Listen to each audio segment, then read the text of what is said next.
আসসালামু আলাইকুম।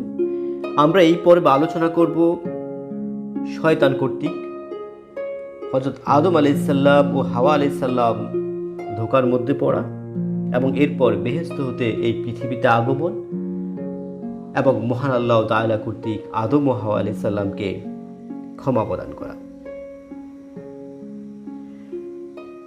মহান আল্লাহ তাআলা যখন আদম আলাইহিসসালামকে বেহেশতে প্রবেশ করিয়ে দেন এবং হাওয়া আলাইহিসসালামকে সৃষ্টি করেন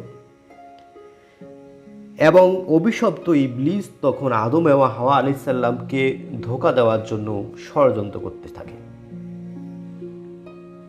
ইবলিস কৌশলে ষড়যন্ত্র করে বেহেশতে প্রবেশ করে।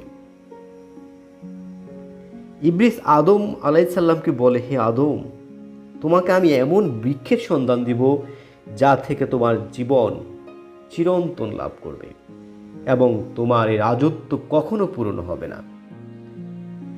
ইবলিস আল্লাহর নামে কসম করে বলল, হে আদম, আমি তোমাকে মিথ্যা কিছু বলছি না। তোমার অমঙ্গল ও আমার কাম্য নয়, বরং তোমাকে সদুপদেশ প্রদান করছি এই বিষয়ে।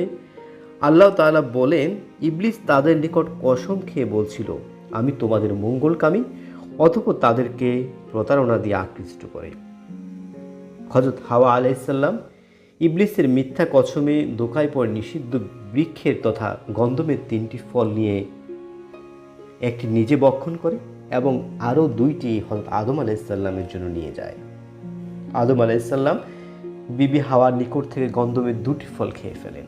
গন্ধমের বিচি হযরত আদম আলাইহিসসালামের কণ্ঠনালীর নিচে না নামতেই স্বর্ণখচিত বেহেশতি মুকুট তার মস্তক হতে পড়ে যায় এবং তিনি আসন থেকে নিচে পড়ে যান এবং উভয়ে আব্রুহীন হয়ে পড়েন।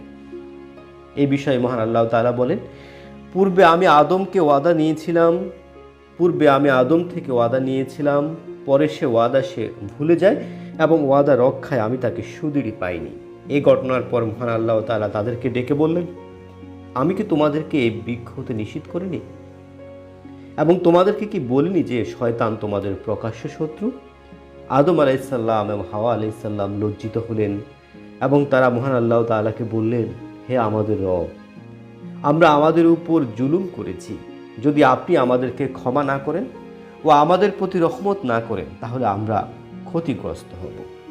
আদম আলাইহিসসালাম এর এই আবেদনের পর আল্লাহ তাআলা বলেন, তোমরা পরস্পরের দুশমন হয়ে এখান থেকে বের হয়ে যাও। এক সুনির্দিষ্ট কাল পর্যন্ত তোমাদেরকে দুনিয়ায় অবস্থান করে কার্যনির্বাহ করতে হবে। আল্লাহ তাআলা আরও ইরশাদ করেন, এখানেই তোমাদের জীবন ধারণ, মৃত্যুবরণ এবং পুনরুত্থান। এবার আদম আলাইহিসসালাম, হাওয়া আলাইহিসসালাম ও ইবলিসকে দুনিয়ায় নিক্ষেপ করতে জিবরাইল আলাইহিসসালামকে আল্লাহ তাআলা হুকুম করেন। জিবরাইল আলাইহিসসালাম আদম আলাইহিসসালামের নিকট গিয়ে একথা বললেই তিনি ভয় পেয়ে যান এবং বেহেশত হতে বিতাড়িত হওয়ার শোকে অজর নয়নে কাঁদতে থাকেন। অবশেষে আদম আলাইহিসসালাম মিসওয়াকের জন্য বেহেশতে এক টুকরা কাঠ নিয়ে আসেন। বংশানুক্রমে সে কাঠ হস্তান্তর হতে হতে সর্বশেষ হযরত মূসা আলাইহিসসালামের হাতের লাঠিতে পরিণত হয়। আদম আলাইহিসসালাম, হাওয়া আলাইহিসসালামের অভিশপ্ত ইবলিসকে বেহেশত থেকে বের করে পৃথিবীতে নিক্ষেপ করা হয়। হযরত আদম আলাইহিসসালাম চরণ দ্বীপে, এটি ভারতের একটি উপদ্বীপ, মতান্তরে শ্রীলঙ্কার একটি দ্বীপ, এবং হাওয়া আলাইহিসসালামকে খোরাসানে, মতান্তরে জর্দানে নিক্ষিপ্ত করা হয়। আদম এবং হাওয়া আলাইহিসসালামের তওবা কবুল এবং পরস্পরের যে সাক্ষাৎ সেই বিষয়ে পবিত্র কোরআনে আল্লাহ তাআলা সংখ্যানুভাবে বর্ণনা করেছিলেন। চরণদ্বীপে নিক্ষিপ্ত হওয়ার পর আদম আলাইহিসসালাম 40 বছর পর্যন্ত গুনাহ মার্জনার জন্য আল্লাহর দরবারে কান্নাকাটি করেন।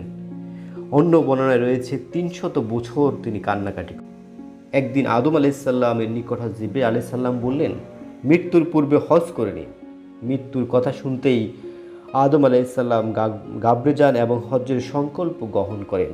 হযরত আদম আলাইহিসসালাম আরাফাত ময়দানে জাবালে রহমতের উপর বিশ্রাম নেওয়ার উদ্দেশ্যে অবস্থানকালে দেখতে পান হযরত হাওয়া আলাইহিসসালাম জেদ্দার দিক থেকে আরাফাতের ময়দানের দিকে আসতেছেন। আদম আলাইহিসসালাম উঠে তাকে জড়িয়ে ধরেন এবং দুজনেই অজরে কাঁদতে থাকেন। তাদের কান্নাকাটি দেখে আসমানের ফেরেশতারাও কাঁদতে শুরু করেন। এই সময় আদম আলাইহিসসালাম ও হাওয়া আলাইহিসসালাম আসমানের দিকে তাকান। এই সময় আল্লাহ তাআলা তাদের দৃষ্টি থেকে পর্দা উঠিয়ে দিলে তাদের দৃষ্টি আল্লাহর আরশের উপর গিয়ে পড়ে।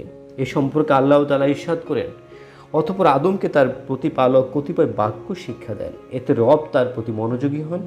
নিশ্চয়ই তিনি তওবা কবুলকারী ও দয়ালু। এই সময় হযরত আদম আলাইহিসসালাম আরশের গাত্রে কালেমা লা ইলাহা ইল্লাল্লাহু মুহাম্মাদুর রাসূলুল্লাহ লেখা দেখতে পান। তিনি বললেন, হে আমার প্রতিপালক, তোমার নামের সাথে যে নাম সংযুক্ত রয়েছে সে নামের উসিলায় আমাকে মার্জনা করো।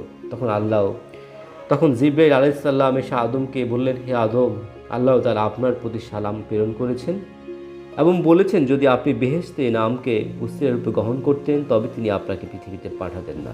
এভাবেই হযরত আদম আলাইহিসসালাম ও হাওয়া আলাইহিসসালাম আল্লাহর নিকট ক্ষমাপ্রাপ্ত হন এবং এর পরবর্তী সময়ে আদম এবং হাওয়া আলাইহিসসালাম দীর্ঘ সময় এই দুনিয়াতে জীবিত ছিলেন।